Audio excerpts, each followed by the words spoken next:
नमस्कार। शुरुआत करते हैं बड़ी खबर के साथ। अवैध निर्माण हटाने के दौरान हादसा हुआ है। रिवर बैंक कॉलोनी में हादसा हुआ है। जेसीबी के ऊपर इमारत गिर गई है।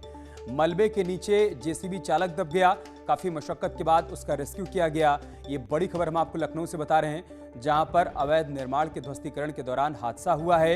रिवर बैंक कॉलोनी की तस्वीरें आप देख पा रहे हैं। जेसीबी के ऊपर इमारत का मलबा गिर गया। मलबे के नीचे जेसीबी का चालक भी दब गया था। काफी मशक्कत के बाद उसका रेस्क्यू किया गया। इस अवैध अतिक्रमण को यहां पर ध्वस्त किया जा रहा था। इसी दौरान हादसे की तस्वीर सामने आई है।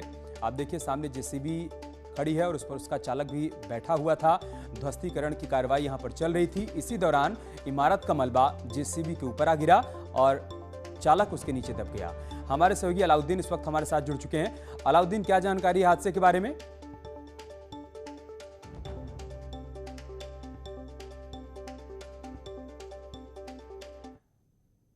मशीन थी जो नीचे से मेन जो गार्डर गए हुए थे उसको तोड़ने का काम कर रही थी और 1:20 पे जब बिल्डिंग डिमोलिश होती है तो उस वक्त ये हादसा पेश आया। लेकिन करीब 20 से 25 मिनट की मशक्कत के बाद रेस्क्यू कर लिया गया था। फिलहाल जो पोकलैंड का ड्राइवर है उसको ट्रामा सेंटर में जो है भर्ती करा दिया गया है उसको इलाज के लिए। चिकित्सकों ने कहा कि जो है फिलहाल कंट्रोल में है तमाम स्थितियां और खासतौर से जो पुलिस के अधिकारी वहां मौजूद थे, जिला प्रशासन के अधिकारी थे, उन लोगों ने मिलकर के फौरन वहां पर रेस्क्यू का काम कर लिया था क्योंकि भारी तादाद में वहां पर जेसीबी और दूसरी मशीनें खड़ी हुई थी तो उसमें बहुत दिक्कत परेशानी नहीं आई थी। लेकिन ये बड़ी चीज जो एक कार्रवाई की गई राजधानी लखनऊ में, ये अवैध निर्माण के खिलाफ अपने आप में एक लैंडमार्क है साबित होगी क्योंकि ये पूरी की पूरी बिल्डिंग जो बनी थी वो अवैध थी। खासतौर से भारतीय सर्वेक्षण विभाग ने इस पर आपत्ति अपनी जाहिर की थी क्योंकि बगल में ही रेजिडेंसी का इलाका है जो कि मॉन्यूमेंट के क्षेत्र में आता है। तो ऐसे में ये कार्रवाई आज सुबह शुरू होकर के दोपहर तक पूरी कर ली गई। हालांकि बिल्डिंग काफी बड़ी थी, 5 मंजिला इमारत थी, इसमें फ्लैट और कमर्शियल कॉम्प्लेक्स भी थे, तो माना जा रहा था कि देर शाम तक ये काम पूरा होगा। लेकिन भारी तादाद में पोकलैंड मशीनें जेसीबी लगाई गई थी और इस काम को 1:20 पर ही पूरा कर लिया गया। हालांकि इन तमाम जो पहलू हैं, तकनीकी पहलू, उस पर जिला प्रशासन ने ध्यान दिया था, जैसे कि नोटिस देना। नोटिस के बाद दाऊद अहमद कोर्ट भी गए थे, हाई कोर्ट भी गए थे, लेकिन वहां से भी उनको रिलीफ नहीं मिली थी। कोर्ट ने भी कहा था कि अपना अवैध निर्माण हटाइए। तो ऐसे में एक जो सरकार की तरफ से एक पहल की गई अवैध बिल्डिंगों के खिलाफ कार्रवाई की, उसमें ये बड़ा लैंडमार्क कम से कम कोविड काल की जो सेकंड लहर थी उसके बाद बड़ी कार्रवाई है जिला प्रशासन की। और कम से कम सरकार ने अपना रुख बिल्कुल साफ कर दिया है कि अवैध निर्माण के खिलाफ उनकी सख्ती जारी रहेगी। जेसीबी ड्राइवर की इस वक्त क्या हालत है अलाउद्दीन? और ट्रामा सेंटर में भर्ती है। चिकित्सकों ने कहा है कि हालात उसकी कंट्रोल में है। खासतौर से जो चिकित्सीय पहलू हैं और जो मानक हैं उसके अनुसार बहुत ज्यादा हालात खराब नहीं है क्योंकि जो पोकलैंड की मशीन थी उसके ऊपर जो छत थी वो मजबूत क्योंकि लोहे की होती है। बिलाशुबह जो है 20 मिनट का वक्त लगा था रेस्क्यू करने में, लेकिन इस बीच में रेस्क्यू की जो पूरी टीम थी क्योंकि भारी तादाद में वहाँ जेसीबी खड़ी थी तो उसमें कोई मशक्कत नहीं आई। हालांकि ये बात भी कही जा रही है कि अगर जेसीबी और तमाम चीजें वहाँ मौजूद नहीं रहे होती तो शायद मुश्किल हालात पेश आ सकते थे। लेकिन 20 मिनट के अंदर ही तमाम आलाधिकारी मौके पर थे क्योंकि ये डिमोलिशन का काम हो रहा था। एसडीएम से लेकर के एडीएम और तमाम एसीपी डीसीपी वहाँ मौजूद थे, इसलिए रेस्क्यू का काम ज्यादा तेजी से हो गया। फिलहाल ड्राइवर का इलाज ट्रामा सेंटर में चल रहा है। शुक्रिया आपका हमारे साथ जुड़ने के लिए अलाउद्दीन और जानकारी हम तक पहुंचाने के लिए। चित्रकूट में प्रेमिका से मिलने गए युवक को पेड़ से बांधकर ग्रामीणों ने बुरी तरीके से पीटा है। ग्रामीणों ने युवक के हाथ पैर पेड़ से बांधकर बेल्ट से बेरहमी से उसकी पिटाई की है। पिटाई का वीडियो सोशल मीडिया पर वायरल हो रहा है। न्यूज़ 18 वायरल वीडियो की पुष्टि नहीं करता है, लेकिन बताया जा रहा है कि युवक कौशाम्बी का रहने वाला है। फिलहाल इस मामले में अभी तक पुलिस की तरफ से कोई कार्रवाई नहीं की गई है। चित्रकूट की तस्वीरें आप देख पा रहे हैं और वहीं से हमारे सहयोगी अखिलेश इस वक्त हमारे साथ जुड़ चुके हैं। अखिलेश, क्या जानकारी इस वीडियो के बारे में?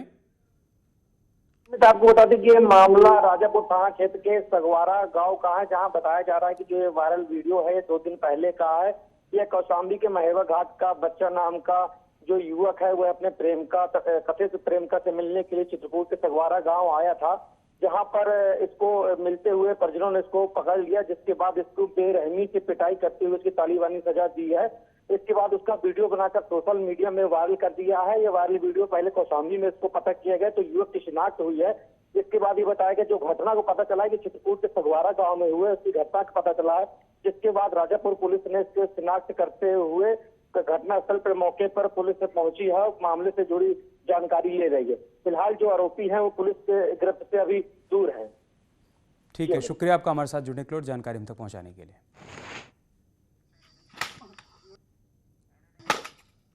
और अब खबर बलिया से, जहां पर एसपी कार्यकर्ताओं ने हंगामा किया है। हंगामे में अभद्र भाषा का इस्तेमाल भी किया गया है। गाली गलौज देने का वीडियो वायरल हो रहा है। बीजेपी नेताओं को गाली देने का वीडियो वायरल हुआ है। जिला पंचायत अध्यक्ष चुनाव का वीडियो बताया जा रहा है।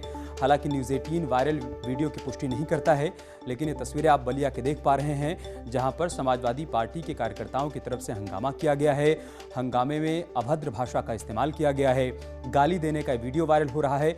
बताया जा रहा है कि इस वीडियो में बीजेपी नेताओं को समाजवादी पार्टी के कार्यकर्ता गाली दे रहे हैं।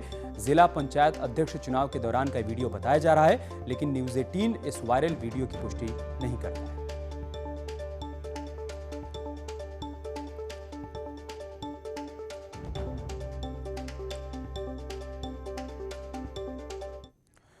पूर्व राज्यपाल और यूपी के पूर्व मुख्यमंत्री कल्याण सिंह की तबीयत अचानक से बिगड़ गई है। कल्याण सिंह को लखनऊ के लोहिया संस्थान में भर्ती करवाया गया है। वहीं कल्याण सिंह का हाल जानने सीएम योगी अस्पताल पहुंचे। साथ ही रक्षा मंत्री राजनाथ सिंह भी कल्याण सिंह का हाल जानने के लिए लोहिया संस्थान पहुंचे। ये तस्वीरें हम आपको दिखा रहे हैं लोहिया अस्पताल की, जहां पर पूर्व सीएम कल्याण सिंह को भर्ती करवाया गया है। अचानक तबीयत बिगड़ने के बाद उनको अस्पताल में भर्ती करवाया गया।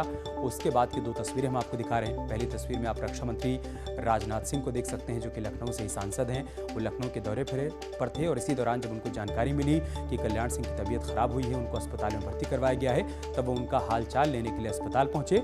और दूसरी तस्वीर आप मुख्यमंत्री योगी आदित्यनाथ की देख पा रहे हैं, वो भी कल्याण सिंह का हाल जानने के लिए लोहिया अस्पताल पहुंचे।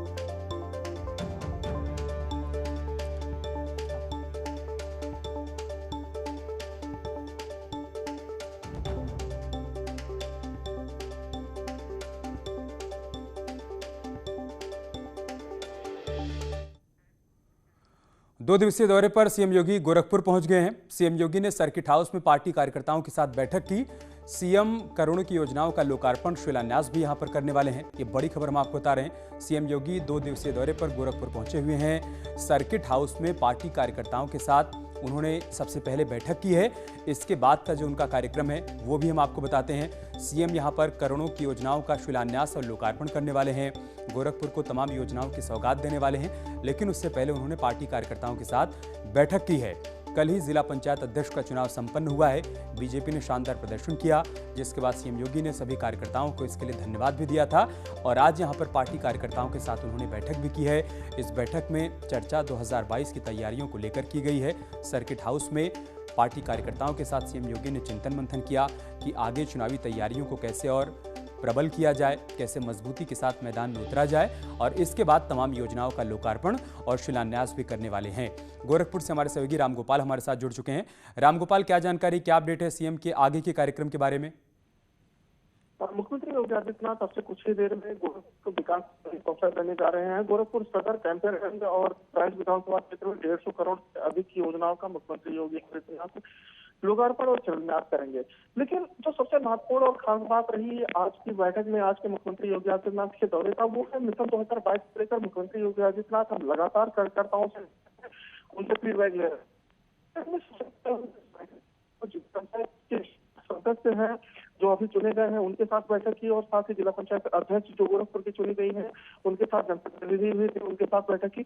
और इस बैठक में सबसे महत्वपूर्ण बात यह रही कि 68 सदस्यों में से 65 सदस्यों ने भाग लिया, यानी कि सिर्फ 3 जो समाजवादी पार्टी के 3 मुखर सदस्य थे उन्होंने ही इस बैठक में भाग नहीं लिया। कुल 65 सदस्यों ने भाग लिया, जिसमें मुख्यमंत्री ने उनसे बात की, उनका परिचयात्मक परिचय हुआ। उसके बाद उनको ये दिशा निर्देश दिया कि जो सरकार के कार्य है उनको जन जन तक पहुंचाया जाए, और सरकार साथ ही उनसे फीडबैक भी लिया। उसके बाद जो संगठन के स्तर पर बीजेपी का संगठन में मंडल अध्यक्षों की बड़ी भूमिका होती है, क्योंकि ये मंडल अध्यक्ष छोटे स्तर पर बनाए जाते हैं, तो उन मंडल अध्यक्षों के साथ भी मुख्यमंत्री योगी आदित्यनाथ ने बैठक कर सरकार के कार्यों को जन जन तक पहुंचाने और उनसे फीडबैक लिया। यानी कि कुल अब जो 2022 का मिशन है, उस मिशन में मुख्यमंत्री योगी आदित्यनाथ अब आ चुके हैं, उस मोड में आ चुके हैं, और उसी के तहत आज ये पूरी कार्य की जा रही है। जी शुक्रिया रामगोपाल, आपका हमारे साथ जुड़ने के लिए और जानकारी हम तक पहुंचाने के लिए। और अब बात उत्तराखंड के सियासी घटनाक्रम की करते हैं। उत्तराखंड में आज शाम 5 बजे पुष्कर धामी सीएम पद की शपथ लेने वाले हैं, लेकिन उससे पहले कई वरिष्ठ नेताओं की नाराजगी भी यहां पर सामने आ रही है।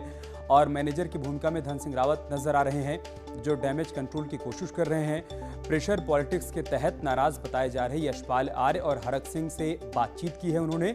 सूत्रों के मुताबिक धन सिंह ने केंद्रीय नेतृत्व से बात करवाई है। इस बीच नाराज बताए जा रहे सतपाल महाराज से मनोनीत सीएम पुष्कर धामी ने जाकर मुलाकात की। वहीं पार्टी के वरिष्ठ नेताओं ने किसी भी तरह से नाराजगी से इनकार कर दिया है। प्रदेश अध्यक्ष मदन कौशिक से मुलाकात के बाद बिशन सिंह चुफाल ने भी कहा है कि किसी तरह की कोई नाराजगी नहीं है।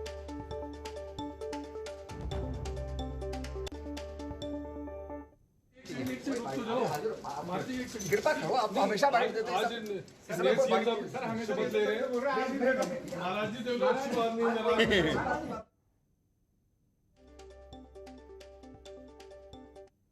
आए थे टेलीफोन के माध्यम से, इससे पहले भी, और टेलीफोन के माध्यम से ही बताते हैं।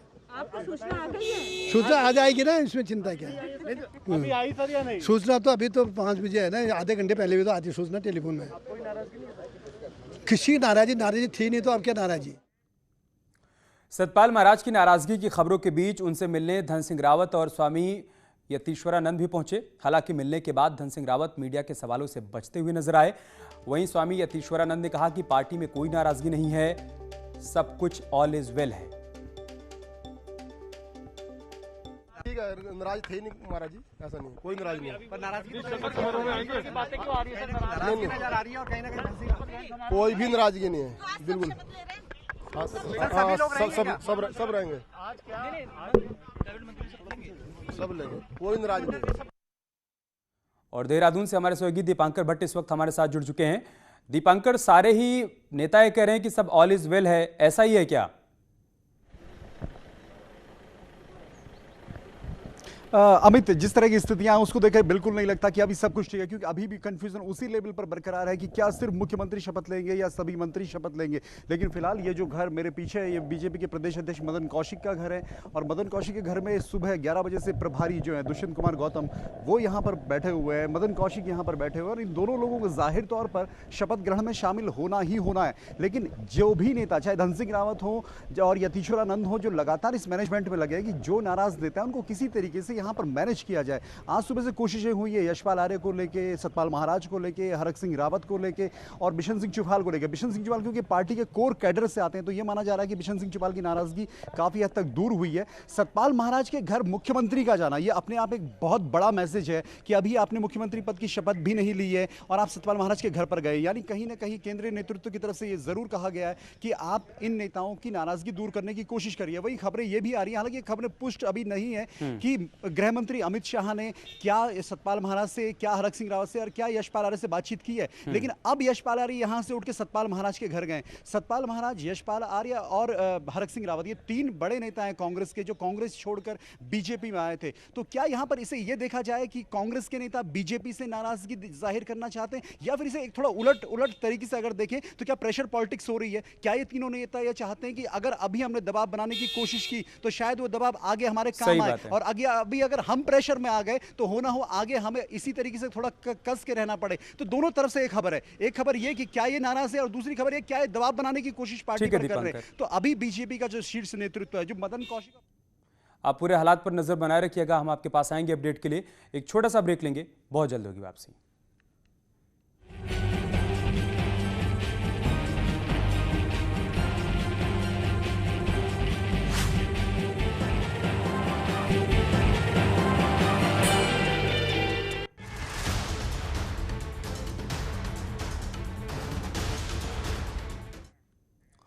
योगी सरकार के पौधारोपण का महाअभियान जारी है। आज एक दिन में 25 करोड़ पौधे लगाए जाएंगे। सीएम योगी ने सुल्तानपुर में पौधारोपण किया तो यूपी की गवर्नर आनंदीबेन पटेल ने झांसी में पौधारोपण किया। आप 2 तस्वीरें देख सकते हैं। सुल्तानपुर में सीएम योगी ने पौधे लगाए तो झांसी में राज्यपाल पौधारोपण करती हुई नजर आई। योगी सरकार ने बड़े पैमाने पर पौधारोपण के लिए महाअभियान चला रखा है और उसी की तस्वीर आज देखने को मिली है सुल्तानपुर और झांसी में। सीएम योगी ने सुल्तानपुर में पौधारोपण कर एक बड़ा संदेश दिया, प्रकृति और पर्यावरण के संरक्षण को लेकर और उसे बचाने को लेकर, बढ़ाने को लेकर। तो दूसरी तरफ यही संदेश राज्यपाल आनंदीबेन पटेल की तरफ से भी दिया गया।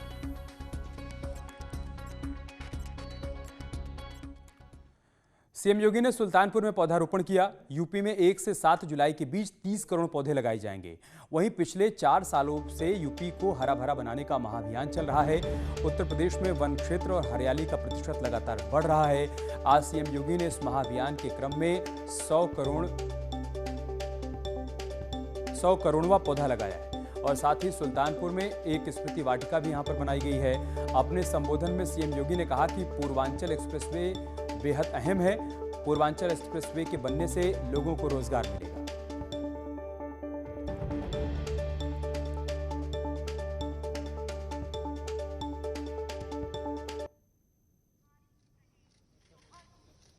उत्तर प्रदेश के युवाओं के लिए, उत्तर प्रदेश की समृद्धि के लिए और देश की सबसे बड़ी अर्थव्यवस्था के रूप में उत्तर प्रदेश को स्थापित करने के लिए यह पूर्वांचल एक्सप्रेसवे हम लोग इस क्षेत्र के नागरिकों को और पूर्वांचल के वासियों को उपलब्ध करवा रहे हैं। हम लोग 5 स्थानों पर 5 औद्योगिक क्लस्टर विकसित करेंगे, जहां पर उद्योग लगेंगे। कहीं पे फार्मा पार्क, कहीं आईटी पार्क, और प्रत्येक पार्क के माध्यम से लगने वाली जो इकाइयां होंगी उनके माध्यम से लाखों नौजवानों के लिए नौकरी और रोजगार की संभावनाएं विकसित होंगी और उत्तर प्रदेश का नौजवान उत्तर प्रदेश के अंदर ही नौकरी प्राप्त करेगा, रोजगार प्राप्त करेगा, स्वावलंबन के पथ पर अग्रसर होगा। वृक्षारोपण के इस महाअभियान के अंतर्गत आज हम कई नए रिकॉर्ड बनाने जा रहे हैं। उनमें से एक रिकॉर्ड होगा कि विगत 5 वर्ष के दौरान उत्तर प्रदेश के अंदर हमारी सरकार ने जो वृक्षारोपण का बृहद कार्यक्रम आगे बढ़ाया है, उसमें आज 1 बिलियनवां यानी 100 करोड़वां पौधा भी लगाने का काम आज प्रदेश सरकार के द्वारा यहां पर किया जा रहा है। आज एक स्मृति वाटिका भी यहां पर लगाई गई। स्मृति वाटिका के लिए मैं यहां के जिला प्रशासन को और स्मृति वाटिका जिन लोगों की स्मृति में यहां लगाई गई है, उन सभी दिवंगत आत्माओं को नमन करते हुए उन्हें विनम्र श्रद्धांजलि अर्पित करता हूं और विश्वास करता हूं कि स्मृति वाटिका में लगाए गए पौधे उनकी स्मृतियों को सदैव पर्यावरण संरक्षण के लिए हमें प्रेरित करता रहेगा। बीएसपी अध्यक्ष मायावती ने कांग्रेस पर निशाना साधा है। उनकी तरफ से क्या कुछ कहा गया वो हम आपको आगे बताएंगे। उन्होंने कांग्रेस की ओर से बीएसपी को बीजेपी की बी टीम बताने को लेकर ट्वीट किया है। उन्होंने लिखा है कि यूपी में भी ऑक्सीजन पर चल रही कांग्रेस का यह कहना है कि बीएसपी के बी का मतलब बीजेपी है, घोर आपत्तिजनक है, जबकि कांग्रेस के सी का मतलब वास्तव में कनिंग पार्टी है, जिसने अपने शासनकाल में बहुजन के वोटों में सरकार बनाने के बावजूद इन्हें लाचार और गुलाम बनाकर रखा।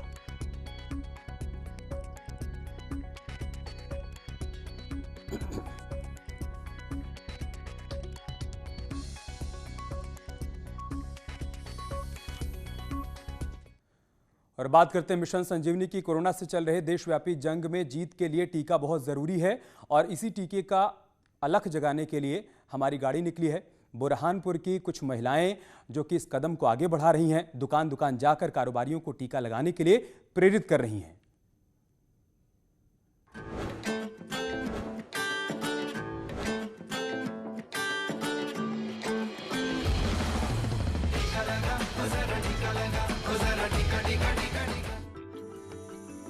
ये एक अभियान है जिसका मकसद है दुनिया के सबसे बड़े टीकाकरण अभियान को सफल बनाना। अब तक हर कोई सुन चुका है, हर कोई जान चुका है कि कोरोना को मात देने के लिए टीका बहुत जरूरी है। लेकिन कई लोग ऐसे हैं जो अब भी टीका लेने से कतरा रहे हैं, टीके को लेकर टाल मटोल कर रहे हैं। ऐसे लोगों को समझाने के लिए ही ये महिला ब्रिगेड बाजार में उतर आई है। ये तस्वीरें मध्य प्रदेश के बुरहानपुर की हैं। दुकानदार और रेहड़ी पटरी वालों को टीका के लिए प्रोत्साहित कर रही हैं भारतीय स्त्री शक्ति संस्थान से जुड़ी महिलाएं। समाज सेवी और बीजेपी नेता प्रगति चापोरकर के नेतृत्व में इन महिलाओं ने इलाके में नो वैक्सीन नो परचेज अभियान चलाया है। इस अभियान के तहत ये महिलाएं दुकानदारों को टीका के लिए जागरूक कर रही हैं। हम जनता की भी जिम्मेदारी बनती है कि हम हर दुकान में जाके हर शॉपकीपर से, जो भी है फल वाला है, सब्जी वाला है, उनसे ये पूछे कि उन्होंने वैक्सीन लगाई है कि नहीं, तभी उनके हाथों से चीज खरीदे। ये महिलाएं रोजाना बुरहानपुर के अलग अलग इलाके में जाकर दुकानदारों से मिलती हैं और उन्हें टीका का महत्व समझाती हैं। और जिन दुकानदारों ने टीका ले लिया है उन्हें दुकान के सामने टीके का सर्टिफिकेट लगाने को कहती हैं, ताकि इससे खरीदार भी जागरूक हो सकें। लोग प्रेरित कर रहे हैं कि आप आपकी दुकान के बाहर वो सर्टिफिकेट अवश्य चिपकाएं कि आने वाला ग्राहक भी बहुत सेफ महसूस करे। भारतीय स्त्री शक्ति संस्थान की इस कोशिश को दुकानदारों का पूरा समर्थन मिल रहा है और वे जिम्मेदारी समझते हुए टीका के लिए प्रेरित हो रहे हैं। उन्होंने अवेयरनेस कराया और उन्होंने रिक्वेस्ट किया कि अगर किसी ने नहीं लगाई हो तो कृपया करके लगाएं। उनका कहना ये रहा था, भाई आप दुकानदारी कर रहे हो तो वैक्सीन लगा कर करें तो हमें ऐसा महसूस हो कि हम किसी सुरक्षित दुकान से शॉपिंग कर रहे हैं। इस महामारी से लड़ने का एकमात्र उपाय कोरोना का टीका ही है। ऐसे में ये वक्त युद्ध स्तर पर टीका लगवाने का है और दूसरों को भी इसके लिए प्रेरित करने का है। बुरहानपुर में टीका के लिए इन महिलाओं की कोशिश वाकई काबिले तारीफ है। Bureau report, news 18 network.